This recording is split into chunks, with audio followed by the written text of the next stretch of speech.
歡迎嚟到戀意廚房。今日嘅推介法式洋葱湯，唔好等，即刻睇下我哋點樣整。Let us begin。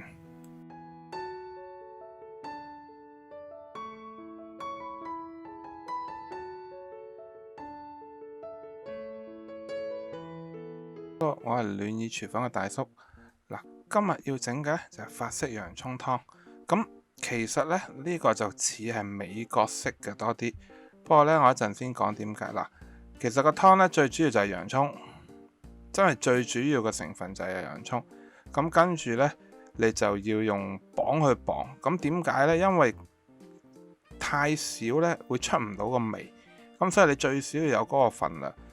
我今日呢就用咗黑松露油，咁就唔一定要有呢樣嘢嘅。咁啱我有喺度，我就想佢香啲，咁就用咗黑松露油啫。或者你用白松露油又得，或者你用普通油都得。唔會點樣影響嘅油，咁咪梗係最好啦。咁冇嘅亦冇所謂嘅，所以你見到我食譜係冇寫，因為唔需要嘅。首先洋葱我哋要切絲。點解我要攞個磅呢？就係因為呢，你要有翻咁上下份量嘅洋葱呢，一陣先整得好味。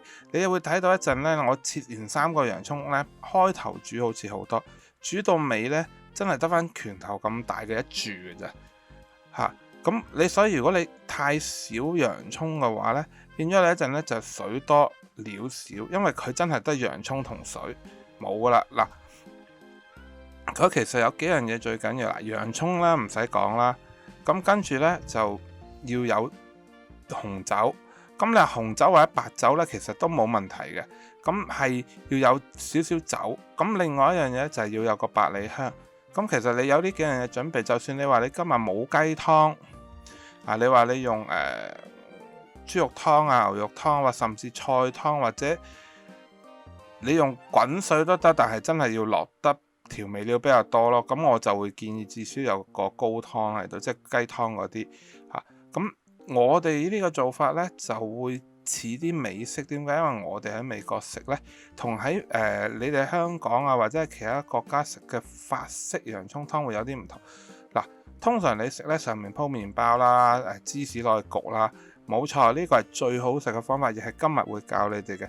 但係如果你真真正正喺美國好多，你譬如去自助餐啊，你去拉斯維加斯啊，好多餐廳其實佢哋係唔係用麵包㗎，佢係用你食沙律嗰啲呢，好乾嘅麵包糠，跟住呢，你落個芝士呢係淋喺面，而等佢溶，而唔係話攞去焗呢去整有少少窿嘅香味嘅。咁所以係有少少唔同，咁同埋個湯呢個顏色呢會有啲唔同。咁我話俾你聽，其實呢一種食法呢，佢嘅洋葱湯整出嚟呢就冇咁鹹嘅。咁同你平時飲嘅法式洋葱湯好多時飲到好鹹呢，佢呢種就唔會。其實關鍵就係在於你一陣煮個洋葱去到尾，你去到幾金黃首先而家落少少牛油啦，整香即係整香個鑊。跟住之後去爆香啲洋葱，咁你之後你可以落少少油嘅，咁但係我都講咗啦，我咁啱真係咁啱有呢個黑松露油，你亦唔需要一定油。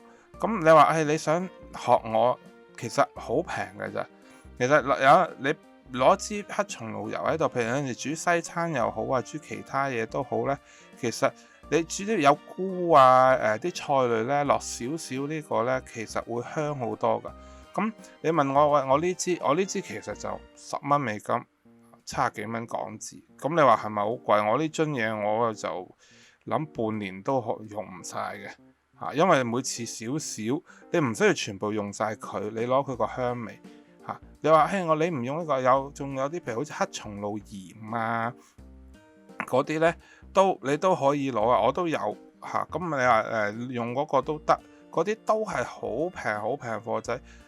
我唔知你喺邊一個國家，但係你上網買應該唔會好貴，因為我都係上網買咁如果你話去有啲超級市場呢，普通嗰啲未必有，但係如果你話比較高級少少嘅呢，有得賣芝士啦，我可以話。通常佢哋都會有呢啲喺度嘅因為你始終今次呢個，如果你話真係要跟足我咁樣，你都要去買嗰個芝士，因為嗰一隻芝士焗出嚟先好味嚇。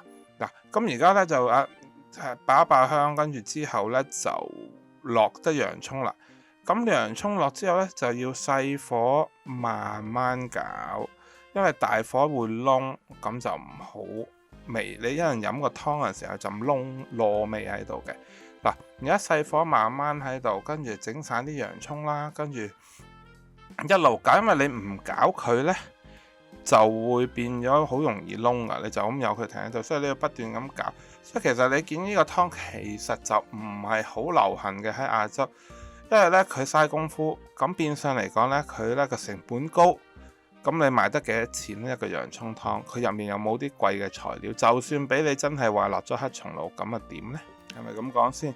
嗱，所以呢，呢個湯呢，就唔係話你會周圍見到，但係喺呢邊呢，有一間食素嘅全食沙律啊嗰啲嘅嗰間餐廳呢，間唔中又會有，我哋又比較中意去嘅，尤其是我太太好中意呢個湯，因為一來都會健康嘅呢個湯，如果你煮得唔鹹。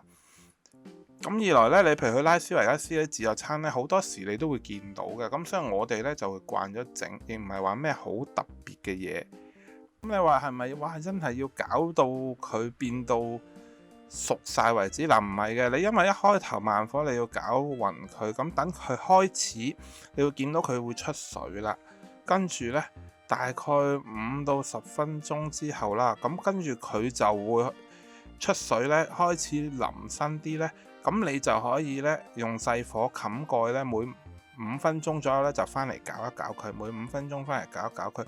咁大概4-5次呢個步驟之後咧，咁佢就會開始變金黃色。總之你一見佢變金黃色咧，你就要開始要再搞翻，因為佢好快就唔係就燶噶啦。而家可以落少少胡椒粉先嘅。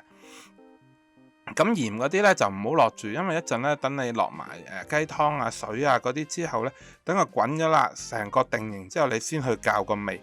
但係胡椒粉可以落少少先。嗱，而家咧就煮咗腍身啲，跟住我就焗啦。你會見到佢開始入面有水嘅嚇，你見唔見到個底嗰度咧已經有啲水？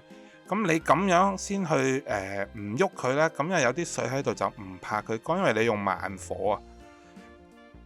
咁你呢個動作呢，要做有陣時3-4次呢，真係其實睇下個洋葱同埋你用邊個煲。因為我今次呢，就用咗呢個易潔鑊。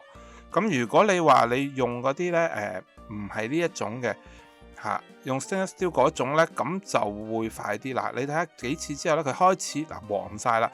你金黃色之後呢，你可以有2個做法。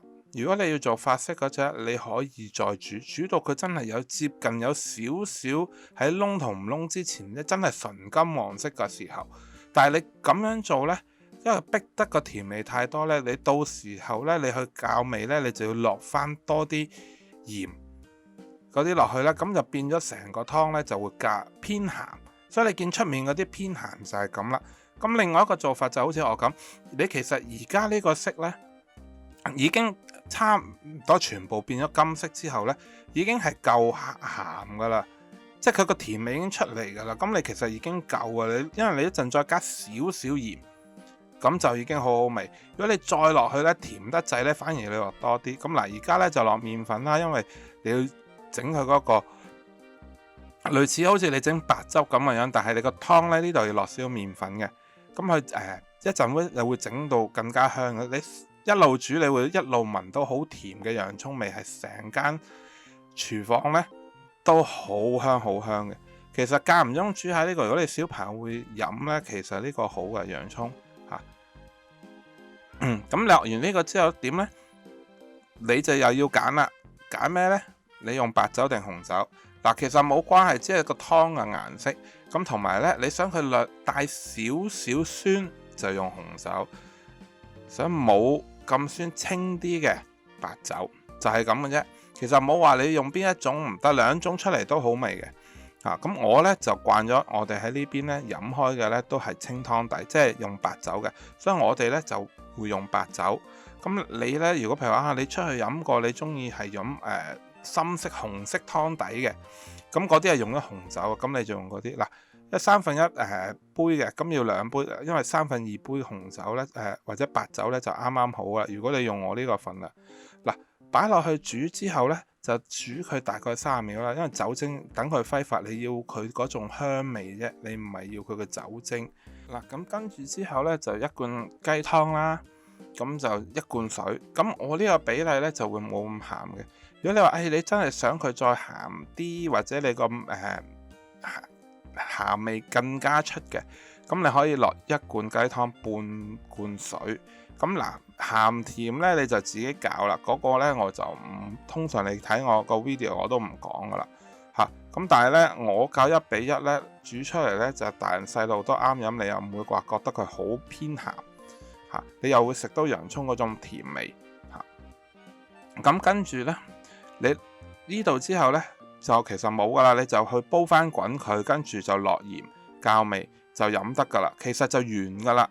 咁但係如果你話你想整到好似喺出面去餐廳啊嗰啲咁樣飲嘅，咁你咪落個法式麵包咯。嗱，法式麵包呢，又有一個你又要揀啦，你可以好似我咁買新鮮嘅翻嚟擺落多士爐度烘，或者你如果知道你一定會煮呢個湯，就早少少。嗱，而家臨尾呢，就落呢個百里香，呢一個呢，真係緊要嘅。你冇呢一個呢，成煲湯個味呢會差好遠嘅。嗱，好啦，我哋講翻去嗰個麵包。麵包呢，如果你譬如你知道你過2日會煮嘅，早1、2日呢買定個法式麵包，咁啊切幾塊出嚟呢，就攤喺度風乾佢，因為佢越乾呢，佢之後你淋嗰啲芝士喺面啊，同埋你去浸個湯食呢，咁會先更加好味。唔係佢淋劈劈，你再浸個湯就變咗糊仔咁，嗰個就唔好味嘅。咁呢就你自己睇啦。咁如果你話好似我咁臨時諗到要整呢個嘅，咁咪你可以買新鮮，跟住擺落去多士爐度烘一烘咯，切佢嗰個 size。若果唔係嘅，你話你早啲知道嘅，咁其實擺到風乾呢係好過去烘嘅。